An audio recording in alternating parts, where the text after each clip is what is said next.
Assalamualaikum warahmatullahi wabarakatuh. Halo teman-teman, perkenalkan nama saya Univita Pradini dengan NIM 140142264. Izin memberikan jawaban dari soal UTS mata kuliah pendidikan inklusi. Jadi, pertanyaan yang pertama yaitu jika kita kelak menjadi seorang guru SD nantinya, maka kita itu berharap berada di kelas dengan sama didik normal atau berkeinginan di kelas inklusi. Ya tentunya selain peserta didik normal, terdapat peserta didik berkebutuhan khusus.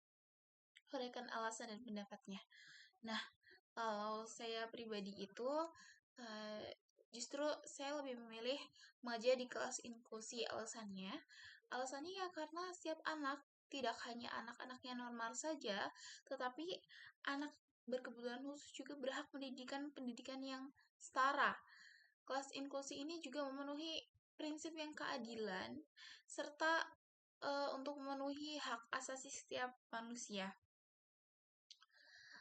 Kemudian di kelas inklusi ini juga terdapat kerjasama, toleransi, dan juga empati sejak dini untuk membantu peserta didik yang normal untuk memiliki sifat-sifat tersebut. Kemudian khususnya nih sebagai calon seorang guru, tentunya saya ingin mengembangkan kompetensi pedagogik dan juga psikologis untuk menghadapi keragaman peserta didik, tidak hanya peserta didik normal saja. Kelas inklusi ini juga sangat mencerminkan kondisi masyarakat di sekitar kita, kondisi masyarakat yang beragam dan juga dengan berbagai latar belakang, seperti itu. Lalu lanjut ke pertanyaan atau soal yang kedua, yaitu jika di suatu daerah di mana Anda tinggal terdapat anak berkebutuhan khusus atau ABK usia sekolah, tetapi dia itu tidak bersekolah, hanya di rumah saja. Nah, sebagai calon guru atau mahasiswa calon guru, bagaimana sikap Anda dan apa yang akan Anda lakukan untuk menghadapi anak berkebutuhan khusus tersebut? Jelaskan. Nah, jadi sikap yang akan saya lakukan yaitu mungkin pilihan yang pertama atau yang bisa saya lakukan mulai dari awal yaitu ya melakukan pendekatan dengan keluarga atau orang tua ABK tersebut. Karena untuk kita sebagai calon guru juga perlu memahami dulu nih apa alasannya anak tersebut itu tidak bersekolah ya. Bisa saja gara-gara keluarga tersebut itu tidak tahu bahwa ada loh hak untuk anak yang berkebutuhan khusus gitu, atau kurangnya akses atau stigma masyarakat yang beragam seperti itu. Jadi kita perlu tahu dulu nih apa alasannya kenapa ABK tersebut tidak bersekolah seperti itu. Kemudian kita juga tentunya perlu ya untuk memberikan arahan kepada keluarga bahwa ABK ini memiliki hak yang sama dengan anak-anak normal lainnya. Dan mungkin kita juga bisa memberi masukan bahwa ada kok sekolah dengan sistem pendidikan inklusif ini, ataupun ada kok sekolah untuk anak berkebutuhan khusus ini. Kita juga bisa memberi informasi seperti itu barangkali keluarga ataupun orang tua tidak tahu. Kemudian mungkin memberikan saran juga sih tentang sekolah dengan anak berkebutuhan khusus atau sekolah inklusi terdekat, ataupun bisa juga melalui program homeschooling.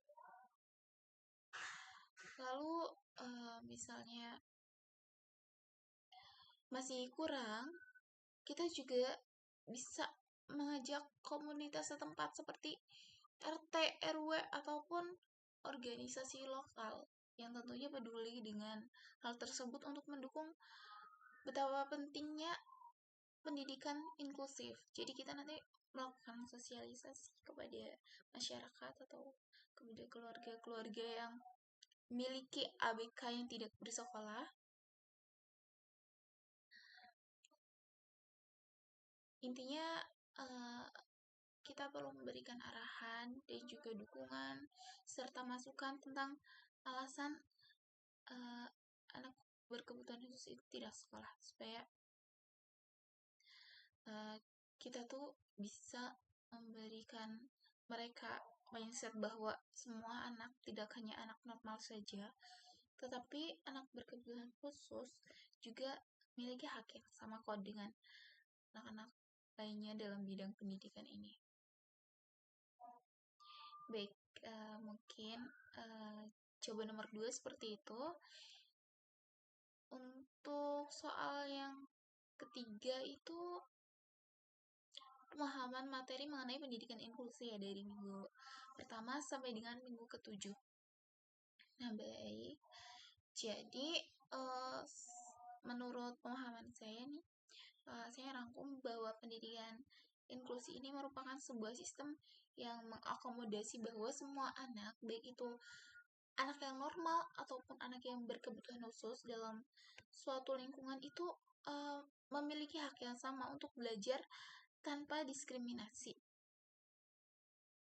Lalu pendidikan juga kita memiliki pendidikan segresi atau sekolah khusus dan juga integrasi atau ABK di sekolah reguler tanpa dukungan penuh.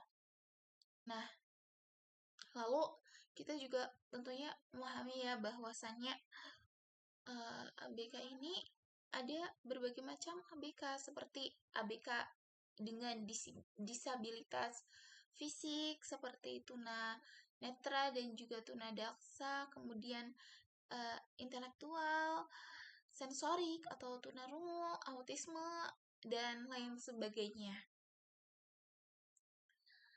Kemudian kita juga sebagai calon seorang guru nantinya jika mengajar di sebuah kelas ataupun sekolah inklusi, sebaiknya kita akan menyesuaikan materi, metode, dan juga penilaian dengan kebutuhan berbagai macam individu.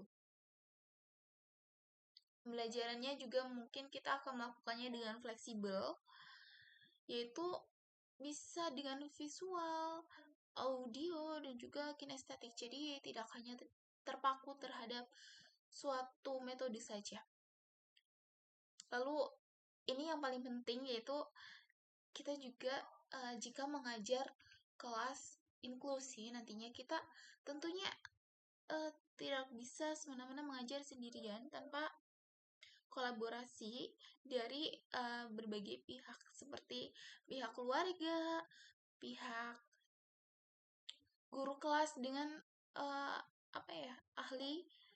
ahli atau seperti psikologi mungkin, intinya ahli yang terkait untuk anak berkebutuhan khusus tersebut.